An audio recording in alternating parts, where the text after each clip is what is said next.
Olá, mais uma sinapse nova chegando.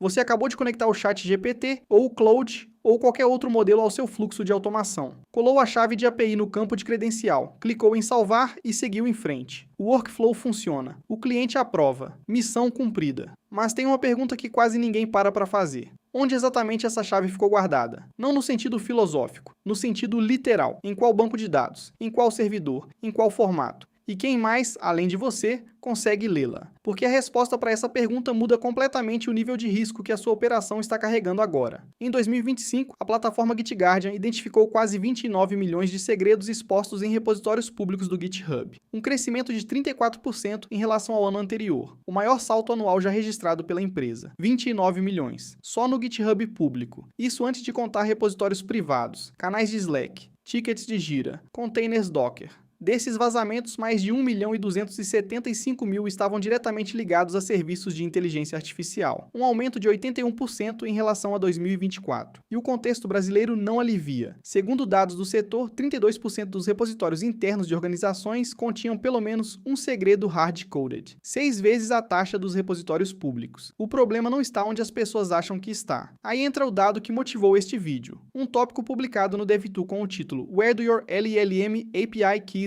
actually live? Acumulou 39 votos positivos e 25 comentários em poucos dias. Para uma comunidade técnica que raramente concorda sobre qualquer coisa, isso é sinal de que a preocupação é real e amplamente compartilhada. E em português, esse ângulo específico, onde as chaves ficam operacionalmente, praticamente não existe. Então vamos resolver isso. Antes de falar onde as chaves ficam armazenadas, vale alinhar o que elas são, porque o nível de risco só faz sentido quando você entende o que uma chave representa. Uma chave de API, do inglês Application Programming Interface Key. É basicamente uma senha de máquina. Quando seu sistema faz uma requisição para a API da OpenAI, da Anthropic ou de qualquer outro provedor, ele envia essa chave como prova de identidade. O servidor do outro lado vê a chave e entende. Pode prosseguir. Essa requisição é autorizada. O problema é que a chave não carrega contexto de onde ela foi usada. Se alguém conseguir a sua chave da OpenAI, por exemplo, pode fazer requisições em seu nome, no seu limite de crédito, com acesso aos mesmos modelos que você contratou. Chaves de API expostas ou mal gerenciadas podem ser abusadas por terceiros. As consequências incluem acesso não autorizado a dados, contas de serviço infladas e comprometimento da funcionalidade dos sistemas. Não é uma senha que você troca depois de perceber o vazamento sem consequência. Em muitos casos, o dano já está feito antes de você saber que aconteceu. Agora sim, onde as chaves ficam? A resposta depende de como você está usando a automação. Vamos percorrer as superfícies mais comuns. Primeira superfície, ferramentas de automação no code em nuvem, Zapier, Make e similares. Quando você cola uma chave de API no Zapier ou no Make e salva como credencial, ela vai para o banco de dados da plataforma deles. Você está terceirizando a custódia da sua chave para um serviço externo. A forma como o Zapier funciona exige o armazenamento e o manuseio das credenciais das suas aplicações na nuvem deles. E para organizações com requisitos rígidos de segurança e conformidade, entregar credenciais sensíveis de integração para uma plataforma SaaS de terceiros pode ser um ponto de risco relevante. Isso não é necessariamente um problema fatal, mas é uma decisão que a maioria das pessoas toma sem saber que está tomando.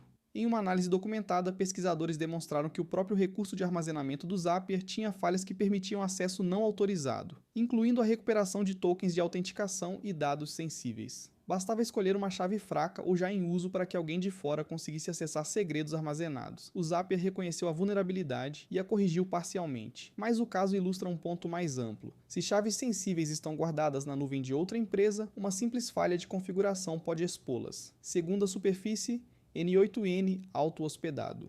Quem usa o N8N rodando no próprio servidor tem mais controle, mas também mais responsabilidade. No N8N Cloud, todos os tokens OAuth e credenciais baseadas em chave ficam armazenados em disco criptografado usando criptografia AES 256. E o banco de dados fica em uma rede privada. Até aqui tudo bem. O problema aparece quando o assunto são os nós da comunidade, extensões criadas por terceiros que você pode instalar no N8N. Esses nós rodam com o mesmo nível de acesso do N8N em si, podem ler variáveis de ambiente, acessar o sistema de arquivos, fazer requisições de saída para a internet e, mais criticamente, recebem as chaves de API descriptografadas durante a execução do workflow. Não existe sandboxing ou isolamento entre o código do nó e o runtime do N8N. Traduzindo, se você instalar um nó malicioso ou comprometido, ele tem acesso às suas chaves no momento em que o workflow roda. Um único pacote NPM malicioso é suficiente para obter visibilidade profunda nos workflows e roubar credenciais. Diferente de malwares tradicionais que miram credenciais de desenvolvedores, ataques assim exploram plataformas de automação que funcionam como cofres centralizados de credenciais, guardando tokens OAuth e chaves de API de dezenas de serviços integrados em um único lugar: Google Ads, Stripe, Salesforce, tudo em um único ponto de comprometimento. Terceira superfície,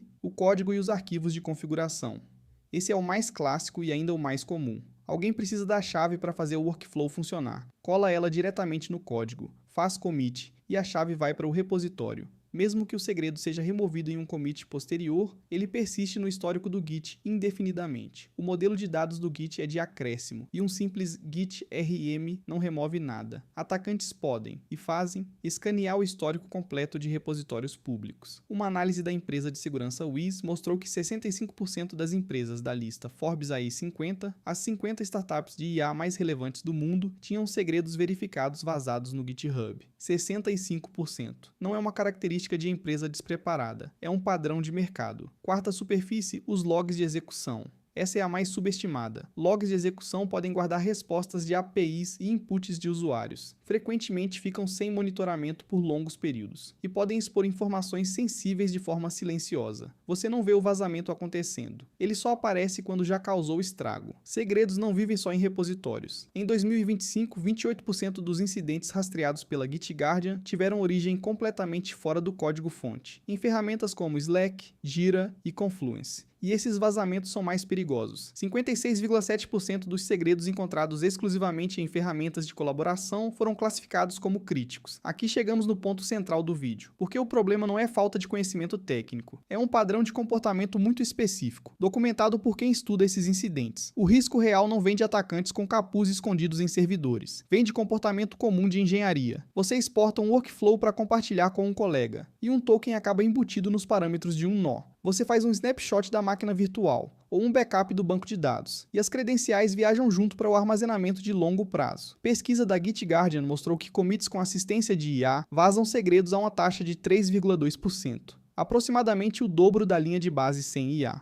Ferramentas de autocompletar código podem memorizar e reemitir credenciais encontradas nos dados de treinamento. Em um caso documentado de 2024, o editor Cursor estava enviando o conteúdo de arquivos um envio para seus servidores para fins de autocompletar, mesmo quando esses arquivos estavam listados no ponto do cursor ignore. Isso vale repetir com calma. A ferramenta que te ajuda a programar mais rápido pode estar lendo os seus arquivos de segredos no processo. Mesmo quando as credenciais expostas são descobertas, as organizações frequentemente falham em revogá-las ou rotacioná-las. A GitGuardian rastreou credenciais identificadas em 2022 e descobriu que 64% delas permaneciam válidas e exploráveis no início de 2026, 4 anos depois do vazamento. Chave ainda ativa. Em teoria, revogar uma chave de API comprometida deveria ser uma tarefa rotineira. Na prática, organizações frequentemente hesitam em invalidar credenciais ligadas a sistemas críticos por medo de interrupção de serviço ou disrupção operacional. E é aí que o risco se acumula, silenciosamente. A boa notícia é que o caminho de correção existe, é conhecido, e dá para implementar em etapas. Não precisa resolver tudo de uma vez. Primeiro passo, pare de hardcodar chaves em qualquer lugar. Isso vale para campos de texto em nós de workflow, para arquivos de configuração, para variáveis de ambiente coladas diretamente no código. Use o gerenciador de credenciais nativo da ferramenta que você está usando. No NOTN, por exemplo, isso significa usar o Credential Manager e nunca hardcodar diretamente no nó. Segundo passo, entenda onde suas chaves realmente estão agora. Faça um inventário. Quais serviços você conectou ao seu fluxo de automação nos últimos 6 meses? Onde cada credencial está guardada? Quem tem acesso àquele ambiente? Esse exercício geralmente surpreende. Chaves em ambientes de desenvolvimento que viraram produção. Tokens criados por pessoas que já saíram da empresa. Credenciais com permissão de administrador sendo usadas para tarefas que precisariam de permissão mínima. Terceiro passo. Rotacione regularmente e automatize essa rotação. Um exemplo documentado. Uma equipe rotaciona um token do GitHub, mas esquece de um workflow temporário usado para backups noturnos. O workflow começa a falhar silenciosamente. 2 dias depois, alguém desabilita os alertas porque estão gerando muito ruído. Uma semana depois, os backups sumiram. Rotação não é só segurança, é confiabilidade. Quarto passo. Considere um gerenciador de segredos dedicado. Ferramentas como HashiCorp Vault, AWS Secrets Manager e Azure Key Vault foram construídas especificamente para guardar credenciais sensíveis em um cofre com controle estrito. Evite colocar segredos em lugares onde não pertencem. Código-fonte, arquivos,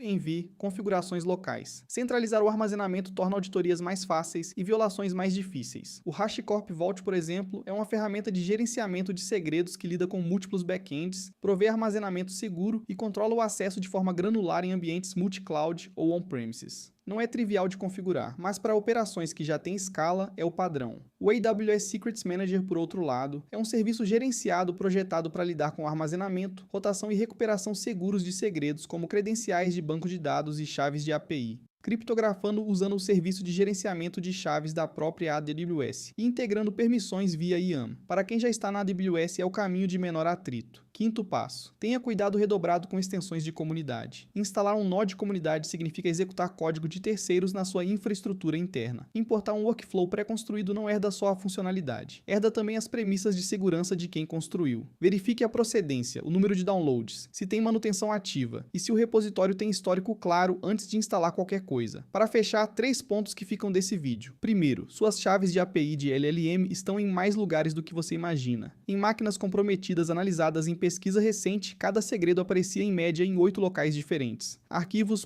.env, histórico de shell, configurações de IDE, tokens em cache e artefatos de build. Um vazamento não é um ponto único, é uma propagação. Segundo, o maior vetor de risco não é o ataque sofisticado, é o comportamento cotidiano. Exportar workflows, fazer backup de ambientes, usar ferramentas de IA no desenvolvimento sem verificar o que elas leem no processo. Uma causa documentada de vazamentos em arquivos de configuração de MCP, o protocolo que conecta modelos de linguagem a ferramentas externas. É a própria documentação oficial que mostra chaves hardcoded nos exemplos. Desenvolvedores copiam o padrão, substituem o placeholder pela chave real e fazem commit do arquivo de configuração. Terceiro, a janela de exposição tende a ser muito maior do que qualquer um planeja. Credenciais confirmadas como válidas em 2022 ainda eram exploráveis em janeiro de 2026, 4 anos depois do primeiro vazamento. Isso não é descuido de empresa pequena, é o padrão documentado do setor. Na minha leitura, esse é um tema que vai crescer muito nos próximos meses, à medida que mais operações de automação com IA chegarem a ambientes de produção com dados reais. O momento de auditar é antes de ter um incidente, não depois. Se esse ângulo foi útil, vale compartilhar com quem na sua equipe cuida das automações, porque provavelmente é exatamente a pessoa que ainda não parou para fazer essas perguntas. Tem muito ainda para se desenrolar nessa história. Quem entende esse movimento agora sai na frente. A gente publica 2 vezes por semana, justamente para te manter nessa vantagem. Ativa o sininho, se inscreve e traz alguém que também precisa estar um passo à frente.